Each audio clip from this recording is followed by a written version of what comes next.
महाभारत से जुड़ी कुछ ऐसी रोचक बातें हैं जो रहस्यमय मानी जाती है। महाभारत का युद्ध 100 कौरवों और 5 पांडवों के बीच हुआ था। महाभारत व अन्य वैदिक साहित्यों के अनुसार यह प्राचीन भारत में वैदिक काल के इतिहास का सबसे बड़ा युद्ध था, जिसमें लाखों क्षत्रिय योद्धा मारे गए थे, जिसके फलस्वरूप वैदिक संस्कृति तथा सभ्यता का पतन हो गया था। इस युद्ध में संपूर्ण भारतवर्ष के राजाओं के अतिरिक्त बहुत से अन्य देशों के यादव वीरों ने भी भाग लिए थे और वे सब के सब वीर गति को प्राप्त हो गए थे। इस युद्ध में पांडवों ने भीष्म, द्रोणाचार्य, दुर्योधन, कर्ण आदि योद्धाओं का वध कर दिया था। लेकिन आपको जानकर आश्चर्य होगा कि महाभारत युद्ध में मारे गए सभी योद्धा 15 वर्ष के बाद एक रात के लिए फिर से जीवित हो गए थे। यह बात सुनने में थोड़ी अजीब जरूर लग सकती है, लेकिन इस घटना का पूर्ण वर्णन महर्षि वेदव्यास द्वारा रचित महाभारत ग्रंथ के आश्रम वार्षिक पर्व में मिलता है।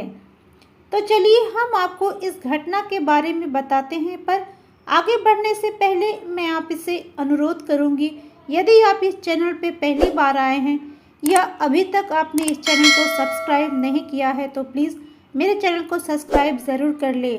मैं इस चैनल पे इसी प्रकार के धार्मिक वीडियोज़ अपलोड करती हूँ। महाभारत के आश्रमवासी पर्व के 33वें अध्याय में वर्णन है कि युद्ध के बाद युधिष्ठिर हस्तिनापुर के राजा बने और 5 भाइयों के साथ राजकाज चलाते हुए ज्येष्ठ पिता धृतराष्ट्र, माता गांधारी और माता कुंती की सेवा कर रहे थे। सेवा से प्रसन्न होकर धृतराष्ट्र, माता गांधारी 15 वर्षों तक सुखपूर्वक जीवन बिता रहे थे। लेकिन एक दिन भीम की कड़वी बातों से परेशान होकर धृतराष्ट्र और गांधारी ने वन में जाने का निश्चय किया। जैसे ही यह बात माता कुंती को पता चली तो वे भी वन जाने के लिए तैयार हो गई। महाराज युधिष्ठिर ने धृतराष्ट्र और माता कुंती को बहुत समझाया, परंतु उन सब ने यह कहा कि पुत्र, हम बचा हुआ जीवन वन में बिताना चाहते हैं, इसीलिए हमें वन जाने की आज्ञा दे दो। युधिष्ठिर को न चाहते हुए भी उन सबको वन में जाने की आज्ञा देनी पड़ी।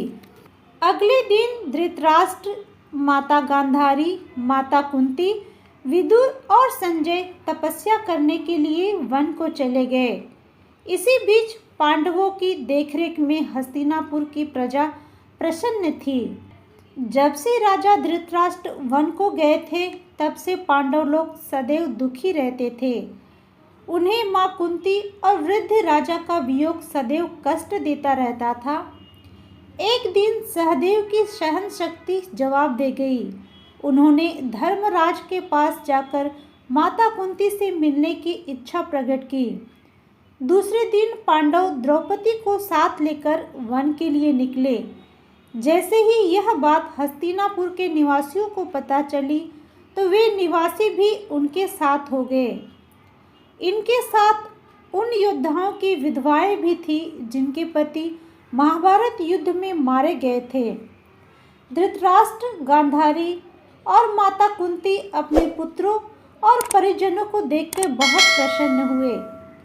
वन पहुंचकर जनता भी धृतराष्ट्र और कुंती के आश्रम के आसपास ही रहने लगी। इसी बीच महर्षि वेदव्यास पांडव से मिलने आश्रम आए।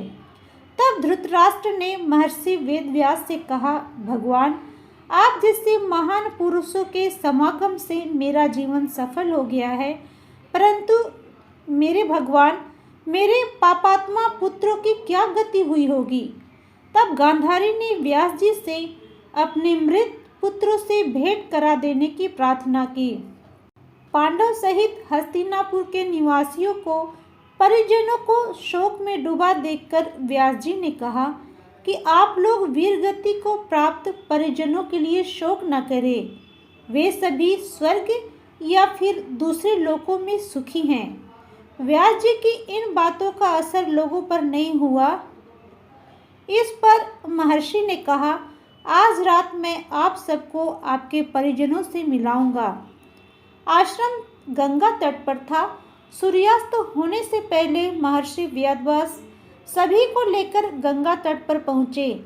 फिर सूर्यास्त के बाद उन्होंने तपोबल से महाभारत में मारे गए योद्धाओं का आह्वान किया। इसके बाद एक एक करके योद्धा गंगा जल से निकलने लगे। थोड़ी ही देर में भीष्म, द्रोणाचार्य, कर्ण, दुर्योधन, दुशासन, अभिमन्यु, धृतराष्ट्र के सभी पुत्र, घटोत्कच, द्रौपदी के पांचों पुत्र, राजा द्रुपद, शकुनी, शिखंडी आदि वीर जल से बाहर निकल आए। महर्षि वेदव्यास ने धृतराष्ट्र को दिव्य नेत्र दिए।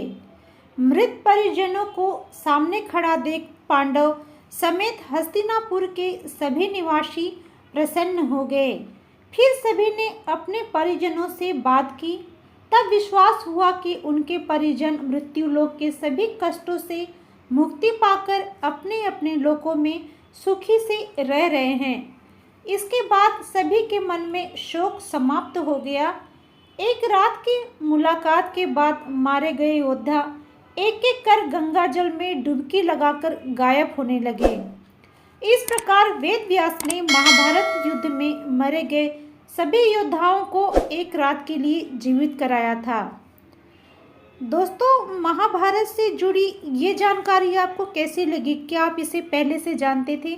कमेंट्स में ज़रूर बताइएगा। यदि जानकारी अच्छी लगी तो वीडियो को लाइक और शेयर करना न भूलें। यदि अभी तक आपने इस चैनल को सब्सक्राइब नहीं किया है तो मैं रिक्वेस्ट करती हूँ, प्लीज़ मेरे चैनल को सब्सक्राइब ज़रूर कर लें।